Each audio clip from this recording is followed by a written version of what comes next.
Ambassador Rice, it's an honor to have you with us. Thank you very much. I'm glad to be with you. Recently, you went to Beijing and laid the groundwork for President Obama's visit to China. What are the expectations of the administration for President Obama's state visit to China? What does the U.S. side hope to accomplish this time? Well, we're very interested in trying to expand and deepen our cooperation in areas of mutual interest on global issues, for example, working together on climate change, dealing with issues of regional concern like Iran and North Korea, strengthening our economic ties, including increasing U.S. exports to China, arriving at an agreement that can solidify the bilateral investment treaty. And we also obviously have interest in strengthening people-to-people ties, military-to-military ties. And so where we can cooperate with China, the United States has an interest in doing so. And I think China has a similar interest in cooperating with the U.S. where we have overlapping interests. And there are many such areas.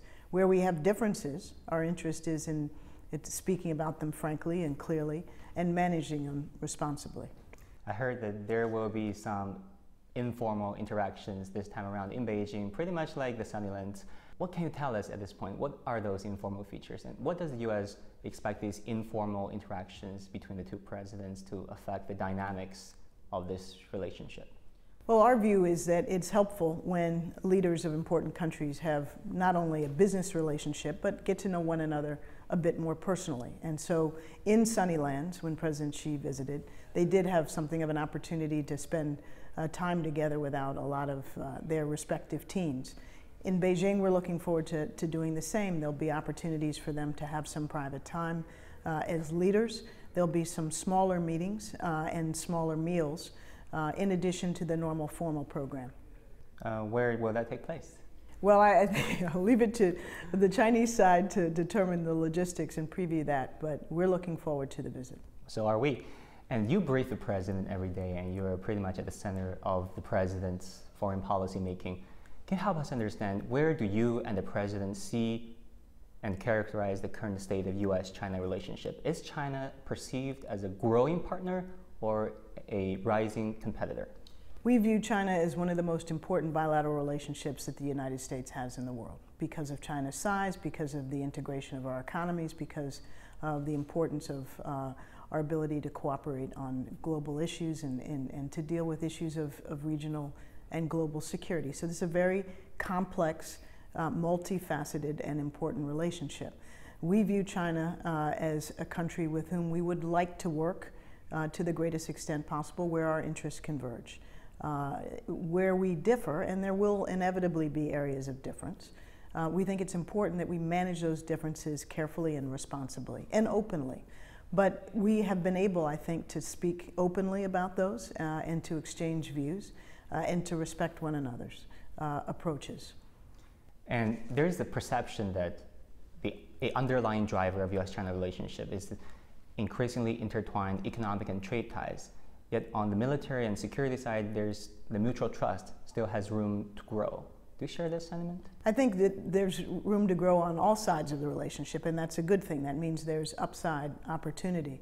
But on the military-to-military side, in fact, in recent years, and particularly over the last couple of years, our ties have strengthened. And the cooperation is growing. So we've done some joint exercises together. We're sharing more information. And we're working together to build confidence-building measures that enable us to avoid, to the greatest extent possible, any unexpected and unintended conflict.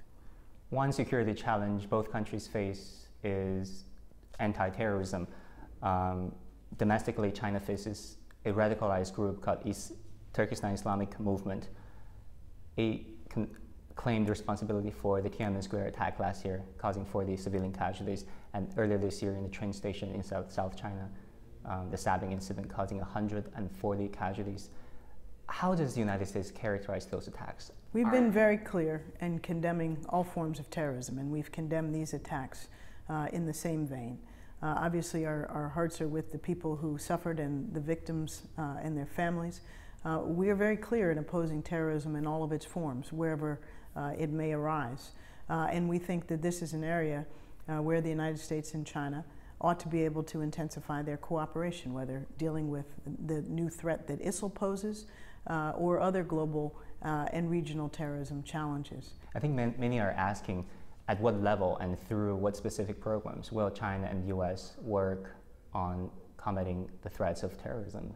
Well, we've invited China to play an increasing role in fighting the threat that ISIL poses. We have a joint interest in stepping up our cooperation to build a peaceful and stable Afghanistan, but also to deal with the threat of terrorism from that region. So we do think there's real scope for China and the United States to do more together to deal with genuine threats of terrorism. You talk about Afghanistan. By the way, will the U.S. troop withdrawal proceed as planned by the end of 2014? Yes. Is the U.S. concerned that given the instability in Afghanistan, especially in the south, that the withdrawal may somehow leave vacuum for the emergence of another radicalized group such as ISIL?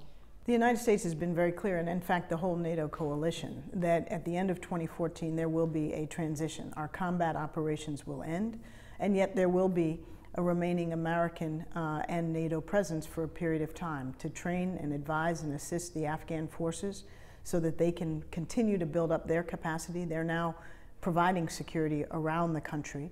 They will need to do that over the long term, and we'll continue to support them. At the same time, our presence will also be there to deal with any terrorist threats from remnants of al-Qaeda. There has been talks about, on the conceptual level, a new pattern of major power relationships between China and the United States. What is the administration's current interpretation of that very concept?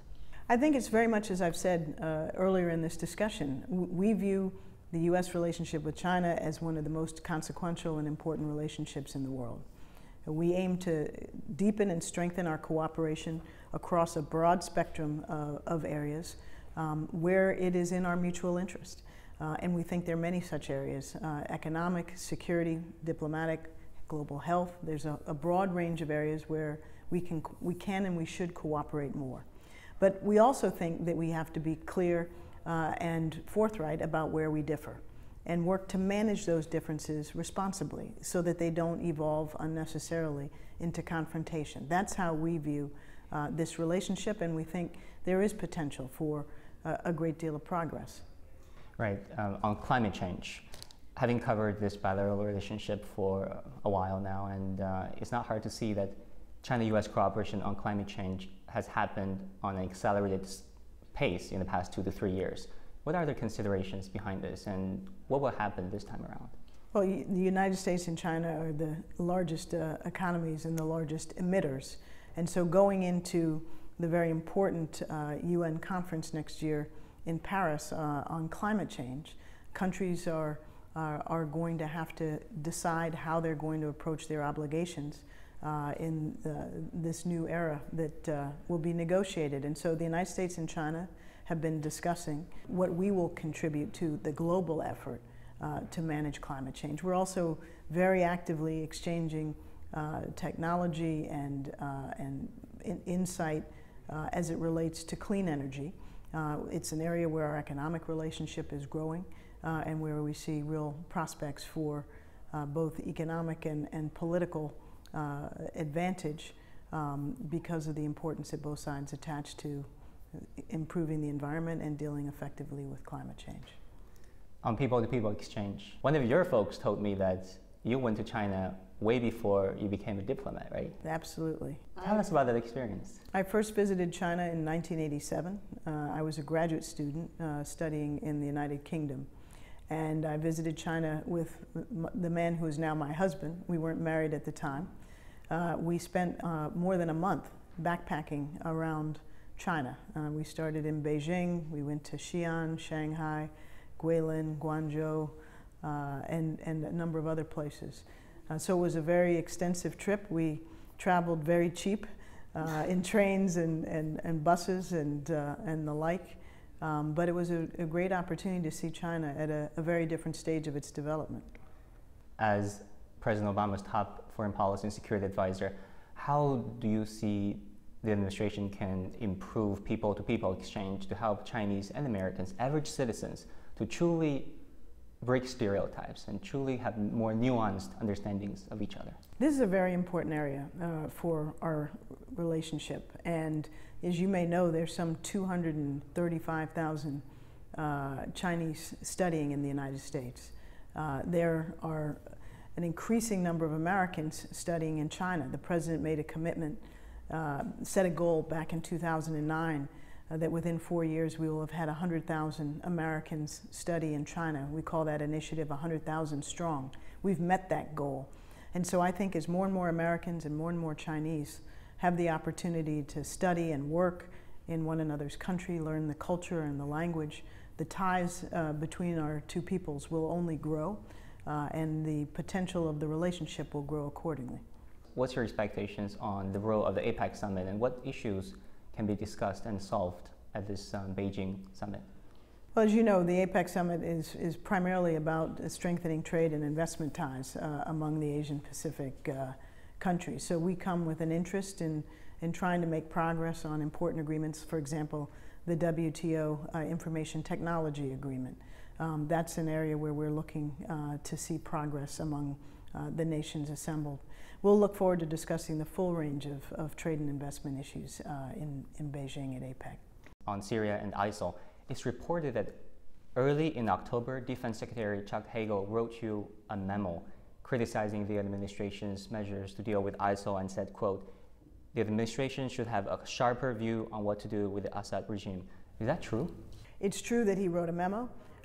It's not true how you characterized it. The memo largely asked a series of, I think, very relevant questions about policy, both related to Iraq and Syria, with the aim of trying to pose these questions so we do, as we often do, take a fresh look at various aspects of our policy and try to adapt them to developments on the ground. So it has been the basis for some discussion, and it is something that we are working on with respect to both our approach to ISIL in Syria and Iraq. Thank you very much, Ambassador Rice. Good to see you. Thank you. Thank you for your time.